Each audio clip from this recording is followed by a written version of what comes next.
considering... You said you were not joking about a third term, about possibly wanting a third term. Does that mean you're not planning to leave office on January 20th? I'm not looking at that, but I'll tell you, I have had more people ask me to have a third term, which is in a way a fourth term, because the other election, the 2020 election was totally rigged. So it's actually sort of a fourth term in a certain way. I just don't want the credit for the second, because Biden was so bad, he did such a bad job. And I think that's one of the reasons that I'm popular, if you want to know the truth. I think I'm popular because we've done a great job. I think we've had the best almost 100 days of any president. And most people are saying that. And it's an honor. We're bringing back our country. We're respected as a country again. And we're strongly respected. And people are amazed. I was with some very important people today, and they said that they've never seen a turnaround of a country as fast as this. Even look at our border. We have nobody coming in. And you can come into our country, but you have to come in legally. But we have nobody coming in to our country. It's almost shut down. They've never seen anything like this. The Constitution limits a president to 2 terms. Is it your understanding that they have to be... I don't even want to talk about it. I'm just telling you, I have had more people say, please run again. They said, we have a long way to go before we even think about that. But I've had a lot of people. Yeah, go ahead. Did you have something? Yeah, I just wanted to ask, do you think that's an appropriate precedent to set, even if it wasn't you in this position, to see a president serve a third term? I don't want to talk about a third term now because no matter how you look at it, we got a long time to go. We have a long time. You know, we have almost 4 years to go. And that's a long time. But despite that, so many people are saying, you've got to run again.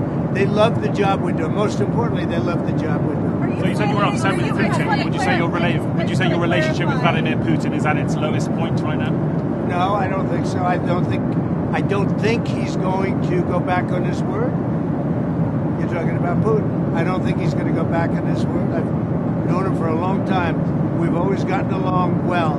Despite the Russia hoax, it's a hoax created by Clinton and Schiff and all of these lunatics. And that really was a dangerous point. That was a very dangerous thing they did to this country. It was a pure, unadulterated scam, hoax. But no, I think he'll be okay. But if he isn't, I was disappointed in a certain way.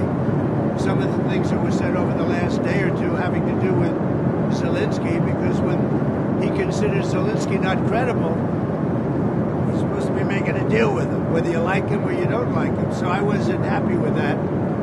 But I think he's going to be good. And I certainly wouldn't want to put secondary tariffs on Russia, but if they were put on, it would not be very good for them. We put secondary tariffs on, as you know, in Venezuela. And it's had a very strong impact on Venezuela. You know that every ship just got out and they left. A lot of them left. They dropped the hoses right into the ocean and they left.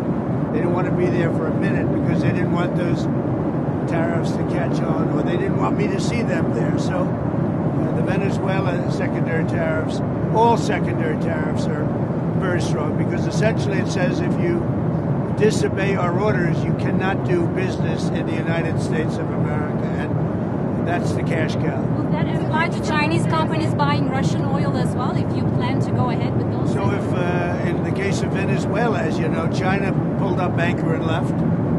They were there. They had 2 ships there, and they left. They left empty. They didn't want to take a chance. No, we're not playing games. Okay, any other questions? Will you clarify, are you planning to leave office January 20th, 2029, or are you saying you might not? Go ahead, any other questions?